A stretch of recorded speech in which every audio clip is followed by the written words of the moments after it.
Hello everyone, मेरा नाम है रोहित और मैं सेलेक्टेड हूँ जीएसटी इंस्पेक्टर की पोस्ट पर। So first of all thank you for all your support on my last couple of videos. और उम्मीद करता हूँ कि ये वीडियो एंड होने से पहले आपका सेक्शनल टाइमर का जो डर है, मोर स्पेसिफिकली मैथ्स का जो डर है, वो एंड हो जाएगा। जिसके लिए मैंने इस वीडियो को 3 पार्ट में डिवाइड किया है। फर्स्ट पार्ट में हम डिस्कस करेंगे 40 इक्वल टू 50 और ये पार्ट सबसे इम्पोर्टेंट पार्ट होने वाला है इस वीडियो का, जो आपका पर्सपेक्टिव चेंज करेगा। सेकंड पार्ट में मैं डिस्कस करूंगा मेरा सीपीओ 2025 का एक्सपीरियंस, और ये इसलिए जरूरी है क्योंकि ये एग्जाम एसएससी का पायलट प्रोजेक्ट था सेक्शनल टाइमर के लिए। और थर्ड पार्ट में डिस्कस करेंगे मॉक से रिलेटेड जरूरी tips, tricks and everything about mock test. तो 40 इक्वल टू 50 को समझने से पहले हमें 2025 तक जो एसएससी का पैटर्न रहा है उसको कंपेयर करना पड़ेगा जो सेक्शनल टाइमर के साथ 2026 वाला पैटर्न है उससे।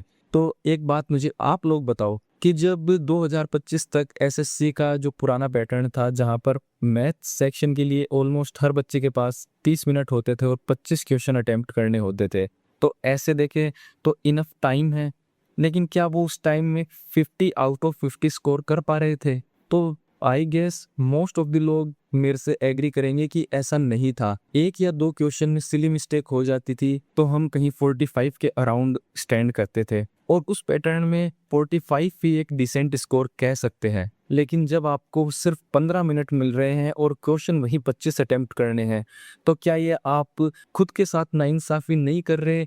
एक 50 आउट ऑफ 50 का स्कोर अभी से टारगेट करके चल रहे हो जो, तो अब 2026 में जब 15 मिनट में आपको 25 क्वेश्चन अटेम्प्ट करने हैं और आप अभी भी टारगेट को 50 आउट ऑफ 50 का लेके चल रहे हो, तो क्या आप अपने दिमाग पर एक अननेसेसरी बर्डन क्रिएट नहीं कर रहे? और इस चक्कर में हम आते हुए क्वेश्चन को भी गलत करेंगे सिली मिस्टेक के कारण। तो मैं ये चाहता हूँ कि आप फिलहाल के लिए एक टारगेट सेट करें कि मेरे को 20 क्वेश्चन अटेम्प्ट करने हैं, जिससे होगा क्या कि आपके दिमाग पर बर्डन कम होगा, सिली मिस्टेक्स होने के चांसेस कम होंगे, तो आप कुछ नहीं तो 40 मार्क्स अभी भी सिक्योर कर पाओगे इजीली। और वो 40 मार्क्स मैं मानता हूँ कि जो पिछले वाले पैटर्न में 45 के इक्वल ही स्टैंड करेंगे कहीं ना कहीं।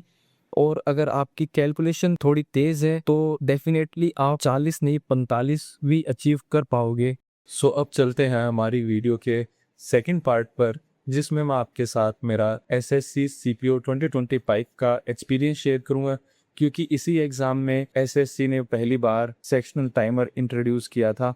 तो मैं अपना बताऊं तो मेरी इतनी ज़्यादा कोई फास्ट कैलकुलेशन है नहीं, और मेरा जो कॉन्फिडेंस था इस एग्ज़ाम से पहले कुछ खासा हाई नहीं था। लेकिन जब मैंने क्वेश्चन पेपर देखा एग्ज़ाम में, तो कुछ क्वेश्चन बहुत ही आसान थे, जो मैं स्क्रीन पर आपको दिखा दूंगा, पॉज करके आप देख सकते हो। तो ये क्वेश्चन ऐसे थे जो मैं कुछ सेकंड्स में भी कर पा रहा था, और मैंने पहले से टारगेट रखा था मेरा कि मैं 40 के अराउंड क्वेश्चन अटेम्प्ट करूंगा, और हुआ भी वैसा ही। मैंने 43 क्वेश्चन अटेम्प्ट करे, जिनमें से 3 क्वेश्चन मेरे रॉन्ग हुए। सो उस चीज का दुख तो हुआ कि 3 क्वेश्चन रॉन्ग हो गए सिली मिस्टेक्स के कारण, लेकिन ओवरऑल एक डिसेंट स्कोर मैंने अचीव किया। और मेरे साथ में जो दोस्त थे उन्होंने कईयों ने 46 और 48 तक भी स्कोर किया। तो कहने की बात ये है कि जब एसएससी ने एग्जाम का पैटर्न चेंज किया, उन्होंने 30 मिनट में 50 क्वेश्चन जब बच्चों को दिए, तो उन्होंने एक चीज को ध्यान में रखा कि उन्होंने पेपर का लेवल भी उसके हिसाब से डाउन किया, ताकि ये चीज एक्चुअली पॉसिबल हो पाए। अगर कोई स्टूडेंट जिसका कैलकुलेशन वास्ट है, तो नो डाउट वो आराम से 25 के 25 क्वेश्चन भी अटेम्प्ट कर लेगा इस बार वाले सीजीएल एग्जाम में।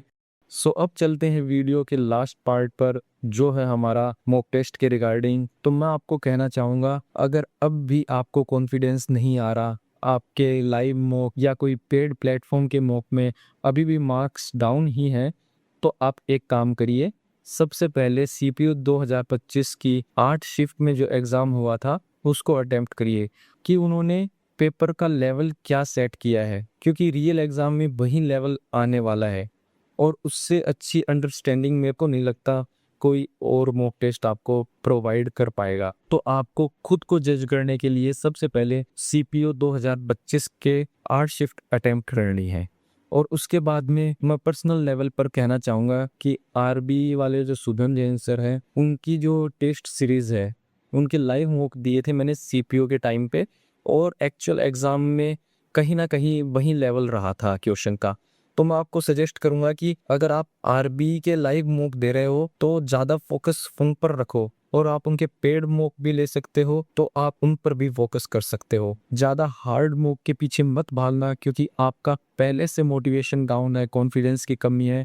तो आप ट्राई करो, आरबी के मॉक्स लगाओ और सीपीओ 2025 की 8 शिफ्ट अटेम्प्ट करो। और इसके साथ एक एडिशनल चीज़ मैं आपको बताता हूँ जो आपको कैलकुलेशन में हेल्प करेगी। उसके लिए आप यूट्यूब पर अभिनय सर की अल्ट्रा कैल्सी बैच की क्लासेस देखना।